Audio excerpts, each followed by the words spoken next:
You're listening to the A.T.TIPSCAST.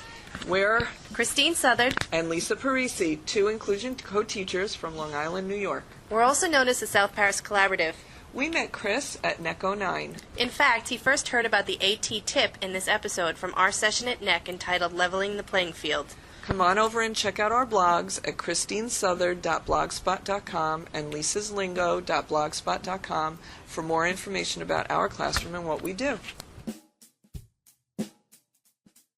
Welcome to the A.T.TIPSCAST, exploring and investigating the implementation of assistive technology in public schools. I'm your host, Chris Bouguet. This is episode number 48, recorded on January 16th, 2010. Episode 41 of the A.T.TIPSCAST featured a voice that sounded much like this. Hello everybody, remember this voice? I made a special appearance back in episode 41. And you might remember that I mentioned that I was going to be telling you more about that voice in a future episode. Also, in the last episode of the A.T.TIPSCAST, I mentioned that educators could take text and convert it into sound files using text-to-speech conversion software. Let's dispense with all the mystery and reveal how to create voice files like the one you just heard. But, rather than just tell you about it myself, I decided to invite the mystery voice creator onto the show. I'm excited to present to you now a very special interview, a podcasting first, as far as I know, as this interview takes place between a human, me, and a website known as A.T.TIP number 74, Vozme.com.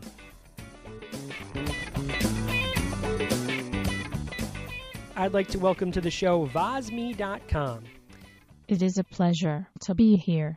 Let's start off with a brief introduction. Tell me what you are and what you do. I am a website with the URL of Vozme.com, and I change text into speech. Now, just to be clear, you aren't the creator or designer of the website, you are the actual website. That is correct, Chris. You were not slick enough to get the actual creator and designer of the website onto the show. Well, to be fair, I didn't really try. Enough excuses. Let's get on with the interview. Ask me your next question. Okay, so tell me how you work. It's simple. When a user, like a teacher, parent, or student goes to Vozme.com, they are presented with a very simple interface. By simple interface, you mean you don't have a lot of graphics or distracting buttons or banners. It's basically just the Vozme logo, a text window, and a button that says Create MP3. Is that right? As usual, Chris, you got it partly right. I also have a drop-down menu allowing the user to select a different voice. The user only has two voices to choose from. I can speak in this voice, the female voice, or I can speak in this voice, the male voice. Well, don't you think you're rather limiting? I mean, there's not a lot to you. Users won't be able to change the speed or pronunciation. I mean, what if you pronounce something wrong? I mean, if I'm being honest, you sound a bit funky. We can't all be perfect, like you, Chris. It must be nice to be so perfect. Look, my beauty is in my simplicity. The user doesn't have many options, but that is the point. Simplicity. No clutter. No confusion. I'm like the original Terminator. What is it that Reese tells Sarah Connor in that movie? You mean this quote? That's what he does! That's all he does! Finally, you've done something right, Chris. Yes, that is the quote. Except I don't time travel naked, or kill things. I create MP3 files from text. Okay, let me see if I can summarize your point here. Sometimes less is more. Sometimes, when students have access to a text-to-speech program with options for adjusting voice, they tend to play with those voice control settings, sometimes for hours. By having a simple interface with minimal options, you can help the student complete the task faster. Chris, you are catching on. Well, I do like to think that I'm a fast learner. Don't get a big head, Chris. You just made one point. It isn't like you solved some big mystery. And to be honest, I do have a few more minor bells and whistles. Ah, you must mean that by installing the Speech in Your Browser bookmarklet, a user can select any text as they browse, then click on the Vozme button in the browser to hear that text read aloud, and then even download it as an MP3. Or did you mean that one could add Vozme as an application to Facebook? Or did you mean that you could add Vozme as a Google gadget for your iGoogle page? Well, you have done your homework. Good for you, Chris. Maybe you're not just another pretty face. Well, okay, that's creepy. Hey, what are some ways people, students, teachers, and parents can use you? Users use me to quickly and easily listen to text and to create MP3s. So, the question becomes, what are the ways students, teachers, and parents can leverage .mp3 files? Well, let's see. I suppose there are lots of ways to use MP3 files to help students meet their educational goals. I bet you can't name at least 3. Well, okay, let me take a stab at it here. Number 1, study aids. Let's take the student that wants to cram one last time for the big test that's at 8 o'clock on Monday morning.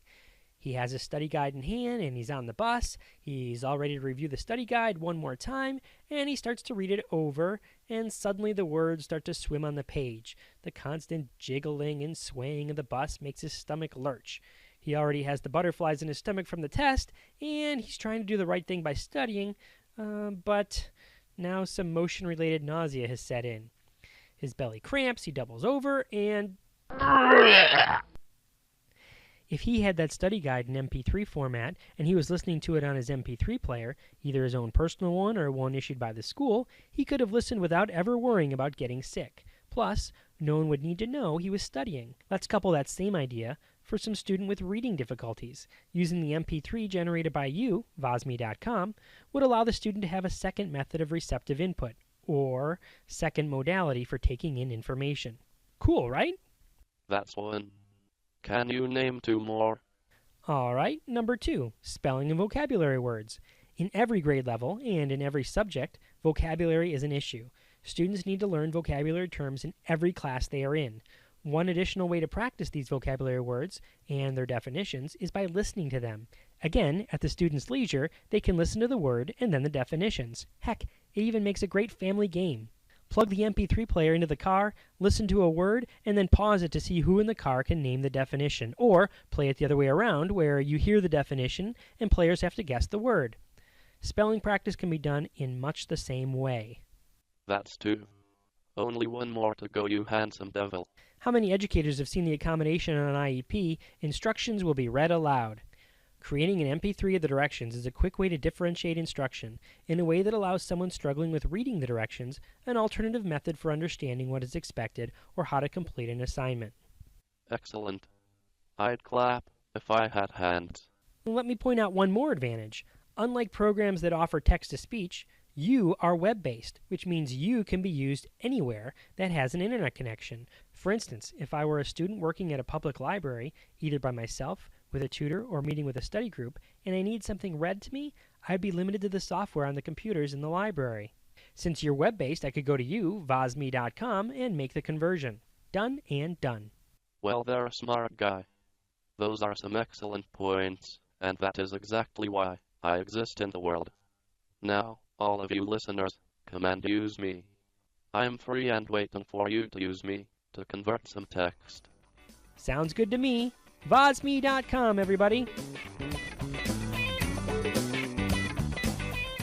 I just wanted to thank Christine Southard and Lisa Parisi for doing the bumper at the beginning of this episode. If you haven't already done so, I highly recommend you check out their blogs for even more practical resources and experiences in a classroom that works to differentiate instruction. In fact, I just learned that Christine is doing a 180-day Universal Design for Learning Picture-a-Day project on her blog where she's posting pictures of tools and strategies they are using to differentiate instruction.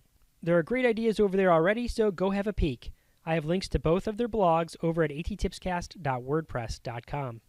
I just want to remind you that I'll be at ATIA 2010 in Orlando doing 2 different presentations on 2 different days, which is coming up here at the end of January.